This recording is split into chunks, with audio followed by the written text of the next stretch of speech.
பிள்ளைகளே வாலிபரே தேவனை துதியுங்கள்.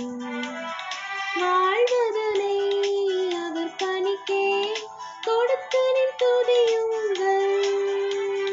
பெரியவரே பிரபுக்களே தேவனை துதியுங்கள். செல்வங்களை இயேசுவுக்காய் செலுத்திய துதியுங்கள். ராஜாதிராஜனாம் இயேசு ரகும் பூமி